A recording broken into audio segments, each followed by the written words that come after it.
Halo semuanya, perkenalkan nama saya Joycelyn dengan NPM 2241340 dari kelas 6 MNMG. Di video ini saya akan menjelaskan langkah-langkah pengujian data dari penelitian saya yang berjudul The Influence of Self-Control, Overconfidence, Financial Literacy on Investment Decision of High-Risk Assets Among Millennials and Gen Z.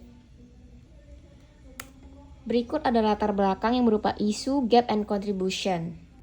Isunya saat ini generasi milenial dan Z mendominasi pasar modal Indonesia, bahkan sekitar 79% investor di Indonesia berusia di bawah 40 tahun. Lalu di tahun 2022 dicatatkan kerugian akibat investasi ilegal mencapai 127,79 triliun. Angka ini jauh lebih tinggi dibandingkan tahun-tahun sebelumnya, yaitu hanya sekitar 32,8 triliun. Di sini ada beberapa gap penelitian. Penelitian sebelumnya belum banyak yang melihat risk tolerance sebagai variabel mediasi. Misalnya penelitian dari Kumar and Kaurasia di tahun 2024 yang hanya meneliti pengaruh langsung overconfidence terhadap keputusan investasi.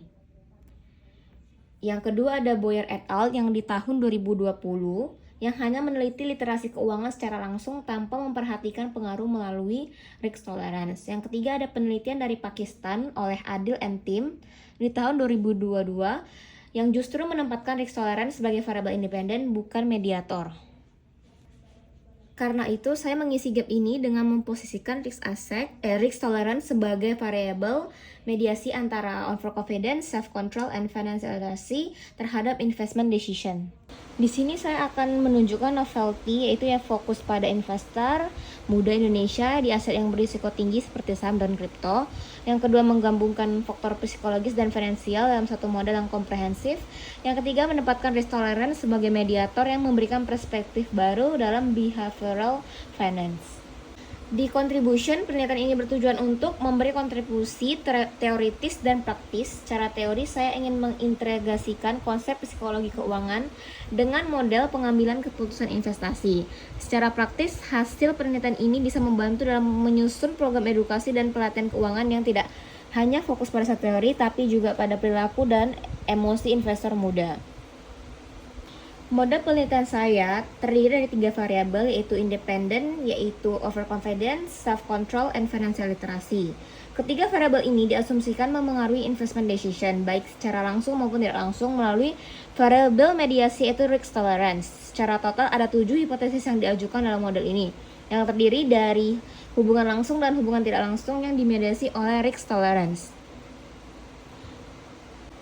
Penelitian ini menggunakan metode kuantitatif dengan mengumpulkan data via survei kuesioner yang populasinya merupakan individu yang aktif berinvestasi di pasar modal, yakni saham dan cryptocurrency, dengan pemilihan sampel didasari dengan teknik Purford sampling, yakni Gen Z and milenial yang berinvestasi di saham atau cryptocurrency, dan memiliki sampel sebanyak 168 responden.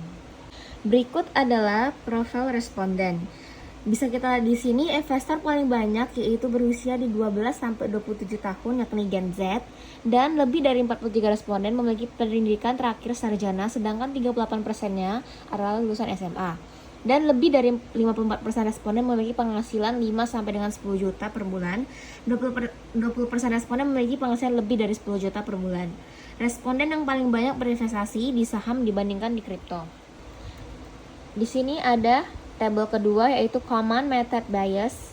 Suatu item pertanyaan dinyatakan tidak mengandung kolenialitas dan baik untuk diaplikasikan apabila perolehan nilai FIV lebih dari 5. Bisa kita lihat di tabel common method bias ini, seluruh item menghasilkan FIV di bawah 5, artinya tidak terjadi common method bias. Di tabel R-square, nilai R-square untuk investment decision sebesar 0,238 menandakan bahwa kemampuan variabel independen dan risk tolerance dalam mempengaruhi investment decision tergolong rendah.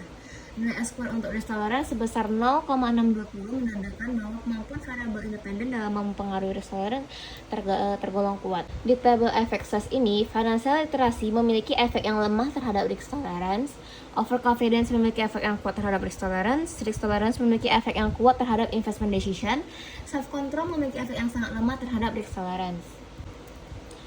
Berikut ada tabel kelima, yaitu discriminant validity test. Hasil penelitian menunjukkan bahwa nilai masing-masing konstruk lebih besar daripada korelasinya dengan konstruk lain dalam modal. konstruk tersebut berbeda dan karenanya tidak berkorespondensi satu sama lain dan membuktikan validitas diskriminannya. Berikut ada tabel ke-6 diskriminan validitas menggunakan HTMT ratio. Semua konstruk item memiliki nilai HTMT di bawah 9 yang menandakan bahwa seluruh item sudah valid secara diskriminan. Berikut ada tabel ke-7 yaitu validity test result load. Berikut tabel ke-7 ada validity test result. Nilai auto loading seluruh konstruk item di atas 0,7 yang menandakan bahwa item sudah valid. Dan nilai AVI untuk masing-masing variabel di atas 0,5 yang memastikan validitas seluruh variabel. Next ada tabel ke-8 yaitu reliability test result. Nilai Cronbach alpha seluruh item terbukti di atas 0,6, tepatnya berkisar antara 0,713 dan 0,938 yang menandakan bahwa itemnya sudah reliable. Didukung hasil composite reliability seluruh item di atas 0,7, tepatnya berkisar antara 0,8 sampai dengan 0,9 yang membuktikan Next ada ke tabel ke-9 yaitu PET coefficient. Dalam pernyataan ini ada 4 hubungan langsung yang diuji. Yang pertama menyatakan bahwa financial literasi tidak berpengaruh signifikan terhadap risk tolerance. Jadi walaupun seseorang punya literasi keuangan yang baik, belum tentu dia berani ambil risiko. Yang kedua menyatakan bahwa overconfidence berpengaruh signifikan terhadap risk tolerance, yang berarti semakin tinggi rasa percaya seseorang, semakin tinggi juga toleransi risikonya terhadap risiko. Yang ketiga menyatakan bahwa risk tolerance berpengaruh signifikan terhadap investment decision. Jadi semakin tinggi toleransi risiko seseorang, semakin besar juga kecenderungannya untuk mengambil keputusan investasi. Yang terakhir menyatakan bahwa self control tidak berpengaruh signifikan terhadap risk tolerance, artinya kemampuan mengontrol diri tidak cukup kuat untuk menjelaskan seberapa besar seseorang bisa mentoleransi risiko. Next ada indirect effects.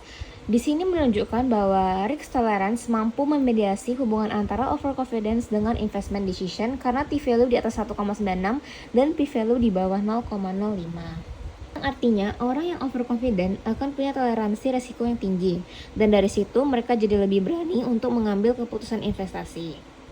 Yang menyatakan bahwa risk tolerance tidak memediasi hubungan antara financial literasi dan investment decision. Jadi, walaupun seseorang punya pemahaman keuangan yang baik, itu belum tentu membentuk toleransi risiko yang kuat yang akhirnya mempengaruhi keputusannya.